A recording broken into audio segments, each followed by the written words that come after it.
Bismillahirrahmanirrahim. Assalamualaikum warahmatullahi wabarakatuh. Apa kabar semuanya? Semoga tetap dalam kondisi sehat walafiat dan dapat menjalankan aktivitas sehari-hari dengan baik dan lancar. Baik, ketemu lagi di kuliah praktikum elektronika dasar.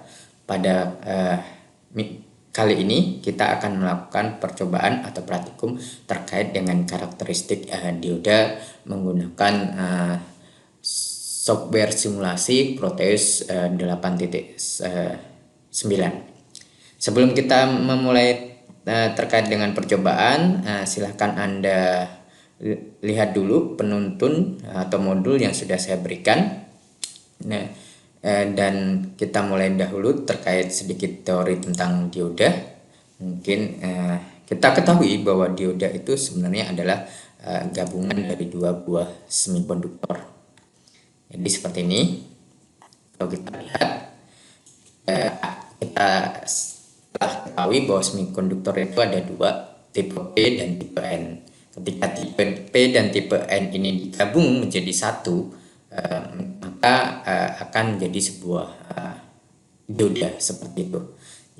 Jadi dioda ada dua, dioda tabung dan dioda semikonduktor. Cuman dioda tabung sudah jarang sekali digunakan dan yang sering digunakan adalah dioda semikonduktor. Dioda semikonduktor ini adalah gabungan dari semikonduktor tipe P sebagai anoda dan tipe N sebagai katoda. Dan simbolnya adalah sebuah segitiga. Biasanya di sini akan ada sebuah garis lurus, cuman ini hilang garis lurusnya. Seperti itu, ini simbolnya. Bagaimana konsepnya? Konsepnya itu tidak lain adalah ketika dalam keadaan tidak diberikan sebuah tegangan luar atau di satu atau dalam kondisi terbuka, maka kita ketahui bahwa tipe P itu merupakan mayoritas sebagai ion asektor atau memiliki banyak hole. Jadi hole-nya itu sebagai mayoritasnya seperti itu. Sedangkan tipe N itu adalah sebagai ion donor atau sebagai ion donor. Dia memiliki mayoritasnya adalah elektron bebas seperti itu. Jadi kalau ini tipe P dan tipe N seperti itu, sambungan tipe P dan tipe N, maka pada daerah persambungan ini dia tidak bermuatan seperti itu. Dia tidak bermuatan. Kemudian dari sini maka akan terjadinya sebuah difusi atau ada elektron yang menyeberang melewati batas persambungan di sini atau junctionnya seperti itu. Ketika terjadi difusi, maka akan muncullah suatu medan seperti itu di sini. Mengapa? Atau beda potensial seperti itu. Nah, ini di sini inilah beda potensial di persambungan di sini, inilah yang nanti dia disebut akhirnya akan disebut sebagai tegangan barrier atau tegangan penghalang atau barrier potensial, itu seperti itu. Lalu bagaimana karakteristiknya? Karakteristiknya dapat kita ketahui ketika dia diberikan sebuah sumber tegangan dari luar, maka tentunya dari sini ini muatan positif akan mendorong hole untuk ke arah sini seperti itu, ke arah N, dan elektronnya akan ke arah kutub P, sehingga terjadilah sebuah arus seperti itu. Itu konsep dasarnya. Sehingga nanti ketika kita lakukan percobaan, kita bisa melakukan sebuah percobaan dengan cara apa? Membuat suatu rangkaian yang mana rangkaian itu terdiri atas dioda yang seri dengan sebuah sumber tegangan dan diberikan dan adanya sebuah resistor yang juga seri seperti itu. Yang kita ukur apa? Yang kita ukur nanti adalah tegangan V di sini, tidak lain adalah tegangan dioda. Mengapa tegangan dioda? Karena yang diukur adalah antara ujung dioda satu dengan ujung dioda satunya, atau kutub kaki dioda satu dan kaki dioda satunya, seperti itu. Jadi yang diukur nanti adalah tegangan dioda dan dan juga arus, berarti arus yang melewati pada suatu rangkaian, seperti itu. Karena ini rangkaiannya adalah seri semua, maka otomatis adalah arus, seperti itu. Dengan memplot arus dan tegangan diodanya, maka kita akan dapatkan karakteristiknya. Melalui apa? Melalui pengubahan tegangan input di sini. Tegangan input di sini akan diubah melalui apa? Melalui suatu potensiometer. Jadi nanti akan kita ubah-ubah nilai potensionya, seperti itu. Itu konsep untuk melakukan percobaannya. Sehingga nanti ketika Anda setelah melakukan percobaan itu akan ada dua. Yang pertama adalah kita lakukan percobaannya adalah bias maju dan bias balik atau reverse, seperti itu. Forward bias dan reverse bias, bias maju dan bias balik. Bias maju dan bias balik letaknya di mana? Dari rangkaian di sini, seperti itu. Dari rangkaian yang di sini. Maaf, sebentar. Nah, ini artinya apa? Ketika dia dijatuh dari muatan positif ke sini, maka ini bias maju. Kalau bias balik maka apa? Kutub diodanya saja yang kita balik, seperti itu. Rangkaiannya tetap sama, hanya kutubnya. Yang ini berarti akan pindah ke sini, yang sini akan pindah ke sini. Tinggal balikkan saja nanti ketika pas percobaan, lalu diambil datanya I dan V-nya berapa, seperti itu. Jadi hampir nanti pasti akan kita dapatkan rangkaian karakteristik antara tegangan dengan V-nya itu adalah hampir mendekati seperti ini, atau biasanya slope-nya ini berupa garis miring, seperti itu. Di sebagian buku ini ketika dia belum melewati tegangan barrier, maka arusnya itu ketika di bias maju maka masih mendekati 0, seperti itu. Sehingga nanti ketika melewati tegangan barrier baru naiknya linear. Ini kecenderungannya biasanya ada yang linear, seperti itu. Kecenderungannya linear, sehingga nanti kita bisa memplot, mengambil delta V dan delta I, maka akan kita dapatkan nilai errornya itu adalah hambatan Book dari dioda tersebut. Dari hukum Ohm, V sama dengan I kali R, sehingga R-nya kita bisa ketahui hambatan Book dari dioda itu adalah delta V dibagi delta I, seperti itu.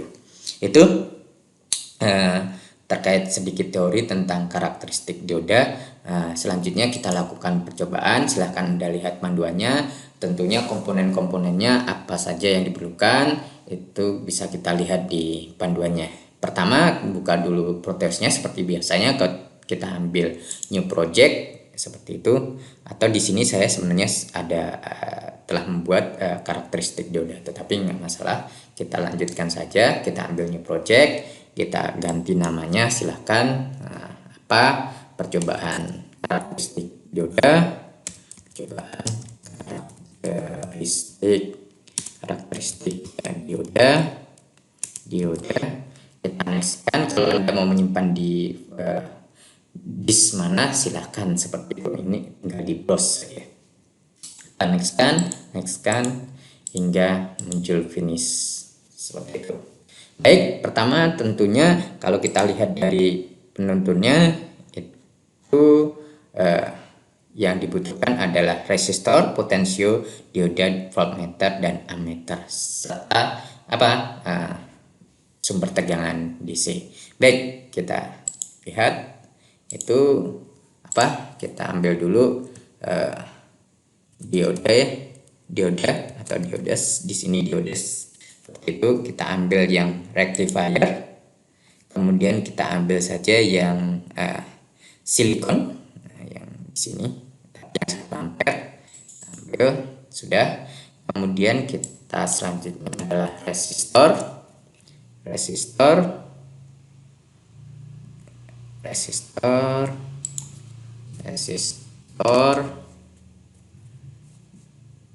ini kita ambil resistor yang generik saja. Kita ambil dari sini juga bisa, atau nanti kita ambil yang generiknya saja. Tunggu mana generik seperti itu. Nah, di sini resistor generik. Terus kemudian kita ambil potensio. Ingat, potensiometer itu juga sama saja dengan resistor, tetapi potensiometer itu tidak lain adalah resistor variabel. Jadi kategorinya kita ambil resistor, kemudian subkategorinya kita ambil yang variabel seperti itu, variabel seperti itu. Dan kita cari di sini, kita turunkan sampai ke bawah. Di situ ada pot Hg. Kita ambil yang pot Hg, potensio pot Hg atau pot Hg, potensiometer pot Hg. Selanjutnya masih satu komponen lagi, yaitu apa? Yaitu adalah sel atau sumber tegangannya seperti itu. Baik, Anda bisa menggunakan dua, multisel atau single cell. Saya menggunakan single cell. Kalau mau multisel ya silahkan, itu enggak ada gunanya. Begitu. Oke, kita rangkai seperti yang digambar di penuntun. Kita ambil di penuntun seperti ini. Baik, kita buat tentunya selnya dulu. Kita letakkan di sini. Silahkan saja. Kemudian kita ambil potensiometernya. Kemudian kita ambil resistornya.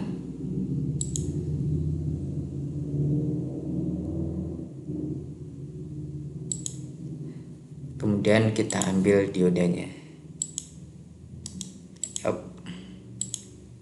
Kita rotasi terlebih dahulu supaya mudah.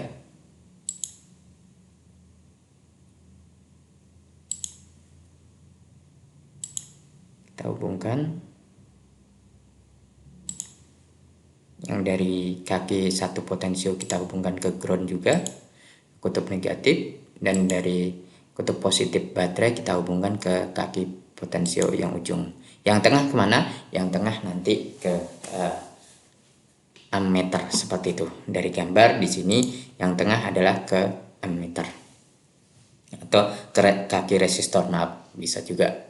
Ammeternya diletakkan di sini bagaimana? Ya nggak masalah, karena ini arusnya adalah arus rangkanya adalah rangkaian seri. Jadi mau diletakkan di sini, ataupun diletakkan di sini juga nggak masalah, pasti arusnya akan sama saja seperti itu, karena arus pada rangkaian seri adalah sama di setiap titik. Baik, kita lanjutkan. Berarti kita geser dulu, maaf, supaya sesuai dengan gambar. Saya geserkan resistornya, kemudian dari sini. Nah, kenapa ini? Saya jelek sekali kalau seperti ini, terlalu dekat kayaknya tadi. Oke, kita ambil instrumen. Ingat, instrumen di bagian sini.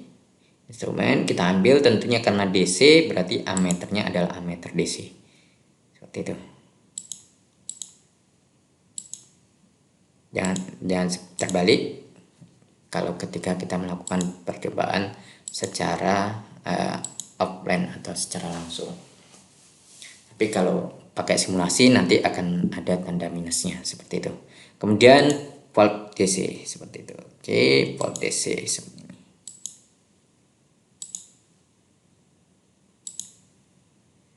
Mungkin ini diodanya saya letakkan ya, biar agak terlihat cantik ketika digambar. Oke, terus kita coba besarkan. Kenapa ini?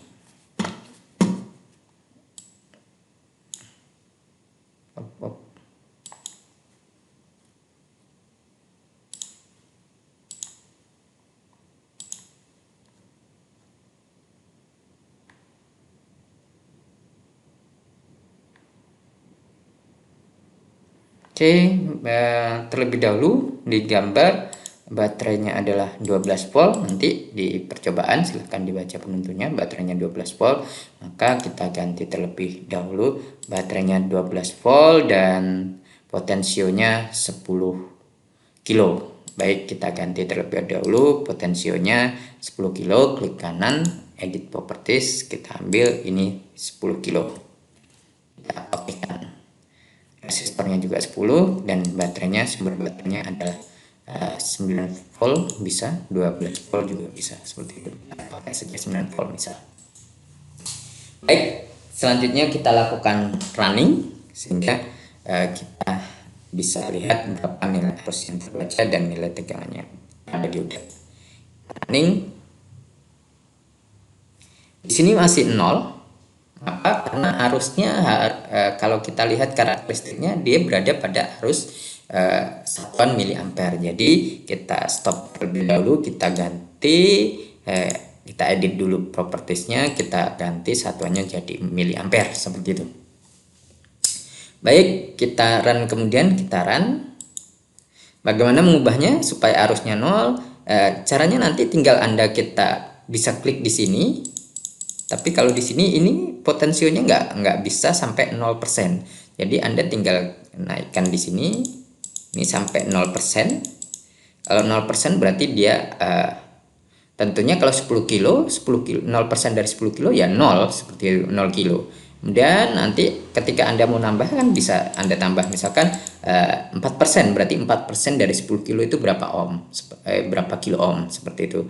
Nanti ini yang Anda variasikan seperti itu dan Anda catat minimal ada 10 data. Jadi di sini nanti akan ada sampai 100%. 100%-nya tentunya di sini adalah apa? 10 kilo.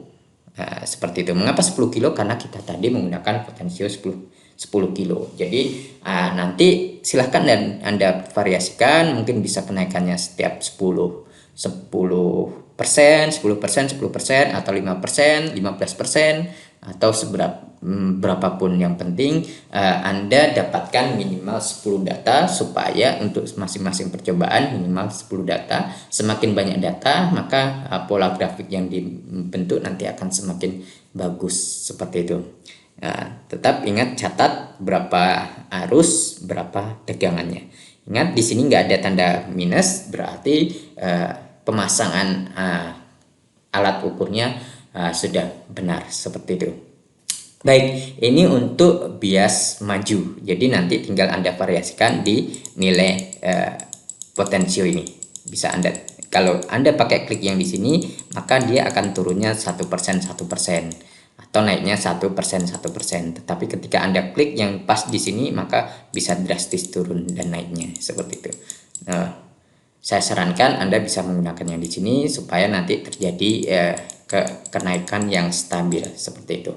Kenaikan potensinya, misalkan Anda menggunakan 5%, 5%, 5%, maka bisa setiap kenaikan 5% Anda catat berapa arus, berapa tegangannya, berapa arus yang melewatin, dan berapa tegangannya. Kemudian Anda plot menggunakan bantuan software, bisa Excel yang paling mudah, seperti itu. Anda masukkan datanya ke Excel, kemudian Anda cari grafiknya, seperti itu. Kemudian nanti jangan lupa data ini di screenshot dan nanti gambar grafiknya juga bisa Anda crop dan masukkan di laporannya, seperti itu. Baik, kita lanjutkan, kita stop dulu. Kemudian bagaimana untuk bias baliknya? Bias baliknya sama saja, berarti rangkaiannya hanya kita pindahkan kutub diodanya, paling mudah seperti itu. Maka kita rotasi saja ini ke rotasi 180 derajat dan rangkaiannya tetap sama, tentunya seperti ini. Silahkan Anda ambil nanti data untuk I dan V nya bagaimana, seperti itu. Baik, mungkin bisa saya mulai dari, ketika saya mulai dari 0 kira-kira berapa. Tentunya ketika secara teoritik, ketika dibias balik, maka arusnya tidak akan tidak akan ada sampai batas tertentu, sehingga nanti akan ada arusnya yang terjadi arus lonjakan atau arus dadal yang ketika di percobaan itu nanti akan menjadi ketika kita menggunakan komponen yang benar-benar dioda pas percobaan atau praktikum langsung, maka ketika kita paksakan terus dengan arus balik, maka nanti dapat menyebabkan terjadinya kebocoran atau diodanya rusak seperti itu. Jadi kalau untuk simulasi silahkan nanti Anda lihat apakah ada arusnya atau tidak. Anda run saja dan Anda buat bagaimana arusnya seperti itu ya. Dan nanti silahkan Anda bandingkan hasilnya dan Anda kaji bagaimana hasilnya dengan secara teoretik. Tentunya ini kalau secara teoretik bagaimana seperti itu.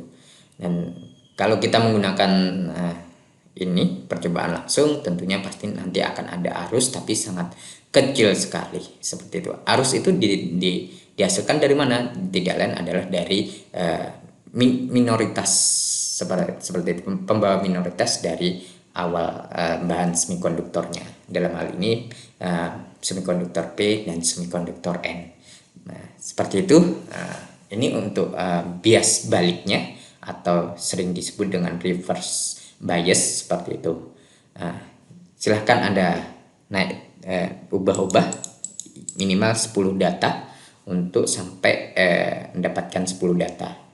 Untuk kenaikannya silahkan Anda buat sendiri seperti itu. Tentunya kenaikannya yang